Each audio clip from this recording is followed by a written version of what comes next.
पर अब मेरे को बहुत लज्जा की बात है कि मैं आपको ऐसे भक्ति में गिराने के लिए आई, पर अब मैं वो कार्य नहीं करूँगी। बस मैं आपके शरण लेनी चाहती, तो मेरे को ये बताओ कि मेरे को क्या करना है। तो फिर शीलादास ठाकुर कहते, तो जितना भी तुमने वेश्यावृत्ति से धन कमाया सभी जाकर मान आओ, और तुम सिर्फ नहा धोकर नए वस्त्र पहनकर मेरे पास आ जाओ। और शीलादास ठाकुर ने, मेरे को पता था कि तुमने आना है, इसलिए मैं रुका हुआ था, नहीं मैं कब का चला गया होता यहाँ से। तो फिर शीलादास ठाकुर उनको अपने शिष्य बनाते, दीक्षा देते, और अपनी वही तुलसी महारानी देते हैं उनको। तुम भी रोज 3 लाख नाम या 1 लाख नाम लिया, तो वहाँ पे फिर वेश्या भक्त बन। तो ये भक्ति का प्रभाव है, एक वेश्या भी भक्त बन सकती है। यानी कि कितना भी कोई नीच क्यों ना हो, कुत्ता खाने वाला भी क्यों ना हो, तो वो भी भक्ति कर सकता है। तो भक्ति के लिए नहीं कि कोई अमीर है, गरीब है, या कोई शूद्र है, कोई ब्राह्मण है, नहीं, हर कोई कर सकता, किसी भी कैटेगरी का इंसान को। हनुमान जी वो किम पुरुष थे, दिखाने में दिखाते हैं कि वानर है, पर जो वो वानर के रूप में वो किम पुरुष, पुरुषों जैसे, पुरुष नहीं मगर पुरुषों जैसे थे। कहते हैं भोलेनाथ का अवतार। हाँ, वो अलग बात है कि शिव जी के अवतार विस्तार है, वो अलग बात, पर फिर भी वो किम पुरुष कहलाते हैं। तो फिर हमें महान भक्तों के पद चिन्हों का अनुसरण करना चाहिए। तो प्रभुपाद ने पाश्चात्य देशों में प्रचार किया, हिप्पियों को हैप्पी यानी कि भक्त बनाया। हम देखते हैं जो जिसके बहुत बड़े वाले हैं जॉर्ज हैरिसन है, तो ये ट्विटर बोलते थे इनको, तो ये बहुत अच्छे अच्छे गाने गाते हैं, रिकॉर्डिंग बनाते हैं। तो जब इन्होंने प्रभुपाद के सुने, तो फिर इन्होंने हरे कृष्ण महामंत्र बहुत प्रचार किया अपने CD वगैरह में निकाल कर। फिर नेक्स्ट हमारी भक्ति कैसे करनी चाहिए। तो पहले क्या हमने चर्चा किया था, भक्ति क्या है, यानी कि भक्ति की परिभाषा, फिर भक्ति का प्रभाव। अगर हम भक्ति करेंगे तो हमारा जीवन कैसे बदलेगा, क्या प्रभाव आएगा। अभी क्या है, भक्ति कैसे करनी चाहिए। तो यहाँ पे भगवान क्या कहते हैं, सर्वधर्मान् परित्यज्य मामेकं शरणं व्रज अहं त्वां सर्वपापेभ्यो मोक्षयिष्यामि मा शुचम्। तो भगवद्गीता का 18वां अध्याय 66वां श्लोक है ये, समस्त प्रकार के धर्मों का परित्याग करो और मेरी शरण में आओ, मैं समस्त पापों से तुम्हारा उद्धार कर दूंगा, डरो मत। तो यहाँ पे भगवान क्या कह रहे हैं, सभी धर्मों का त्याग करने को कह रहे हैं। तो कौन से धर्म है हमारे, सनातन धर्म। तो हम सनातन धर्म का त्याग करेंगे। सभी धर्म कौन से हैं, हिंदू मुस्लिम सिख ईसाई सब ये धर्मों का त्याग करो, एक भागवत धर्म है उसी को स्वीकार करो। नहीं उसकी बात नहीं कर रहे, जो शारीरिक धर्म है हमारे उसकी बात कर रहे हैं। शरीर से जो रिश्ते बने, जो शरीर से धर्म हमने बनाए हैं ना, तो वो, तो शरीर का धर्म त्याग कर हम भगवान की शरण में।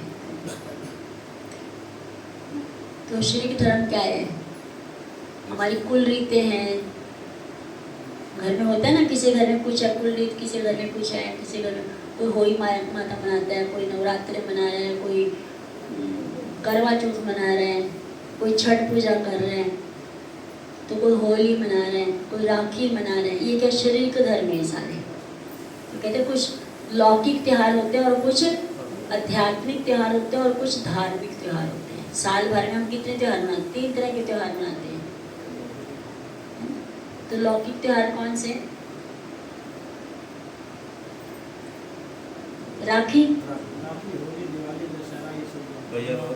कैसे बोल सकते हैं आप होली, होली दशहरा कैसे बोल सकते हैं लौकिक है, ये तो आध्यात्मिक है। लौकिक लोहड़ी, बैसाखी, राखी, ये लौकिक त्योहार लोगों द्वारा बनाए। करवा चौथ, होली माता, ये लोगों द्वारा बनाए गए, शास्त्रों में कहीं नहीं है। गौर पूर्णिमा है ना हमारे, तो होली, तो लोगों को नहीं नॉलेज इसलिए मना रहे, और होली का दहन करते हैं इसलिए वो होली मना लेते हैं। तो वो कोई बात नहीं, उस समय भी खेलते थे, भगवान के समय भी खेलते थे, वो मक्खन से खेलते थे। आजकल कुछ है तो गंदे रंग से, रेते जैसे रंग, आप देखो ना ब्रज की होली कितनी फेमस है, भगवान के समय भी ये त्योहार है, तो आध्यात्मिक त्योहार है। और वैसी होलिका दहन हो रही है तो उसके बाद होली मनाई जा रही है, यानी कि बुराइयों का अंत और शुद्धिकरण से हम अपने घर में रहें, तो ये पापों का अंत। और फिर धार्मिक त्योहार कौन से हैं? जैसे गौर पूर्णिमा होगा, ये धार्मिक है, दीपावली, ये धार्मिक है। जन्माष्टमी। आध्यात्मिक है ये, अच्छा, धार्मिक धार्मिक कौन से हैं धार्मिक? जो देवी देवताओं के लिए नवरात्रे धार्मिक में आ जाएंगे, कि देवी माताओं के हैं ना, देवी देवताओं के हैं। करवा चौथ तो कोई रामनवमी आ नहीं, गई, शिवरात्रि आ गई। शिवरात्रि आ गई, शिवरात्रि है, हाँ, या गणेश चतुर्थी आ गई। तो ऐसे जो देवी देवताओं के ये धार्मिक त्योहार है, ये शास्त्रों में है। अगर हम भगवान की भक्ति नहीं करें तो ये त्योहार मनाना गलत नहीं है। पर जो दूसरे त्योहार हैं लौकी, जो हमारे द्वारा जैसे वही होली माता, करवा चौथ है, राखी, ये मनाना ये अच्छा नहीं है। तो हमने ठीक है, तो लोकल आज के हिसाब से हम भी राखियाँ भेजते, पर हमारा मेन त्योहार क्या है? जन्माष्टमी, बलराम पूर्णिमा, है ना।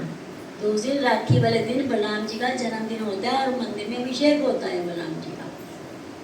हमारी बलराम पूर्णिमा है राखी वाले दिन, तो हम वो त्यौहार मनाते हैं आध्यात्मिक। तो आध्यात्मिक में सबके जितने भी विष्णु तत्व हैं उनके आविर्भाव होते हैं। जन्माष्टमी है, रामनवमी है, नरसिंह चतुर्दशी है ना, बलराम पूर्णिमा है, अक्षय तृतीया है, ये आध्यात्मिक काफी सारे। बड़े भगवान का आ जाते हैं, वामन द्वादशी आती है, तो वो सारे वो जितने भी भगवानों का है तो वो सारे आध्यात्मिक त्योहार है।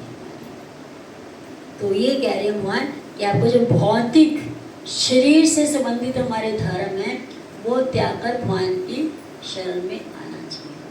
भगवान कहते तुम डरो मत। हम कहते करवा चौथ नहीं रखेंगे तो क्या हो जाएगा, पता नहीं, अगर पति कुछ होगा घर वाले बोलेंगे अरे तुमने करवा चौथ नहीं रखी थी इसलिए हो गया, कोई माता ने रखी, व्रत नहीं रखा इसलिए बच्चों को तकलीफ हो गई। तो भगवान यहाँ पे क्या कह रहे हैं? डरो मत। और ये नहीं कि भगवान की शरण ग्रहण किए बिना सब कुछ त्याग दें, तो फिर हमारे को कुछ भी त्यागने की आवश्यकता नहीं है। अगर हम भक्ति कर रहे हैं, ठीक ढंग से कर रहे हैं, भगवान की शरण पूरे विश्वास के साथ करेंगे, भगवान ही रक्षक है हमारे, तो फिर हमें भौतिक चीजें त्याग सकते हैं। ऐसे नहीं कि हम स्टार्टिंग में सब कुछ त्याग देंगे।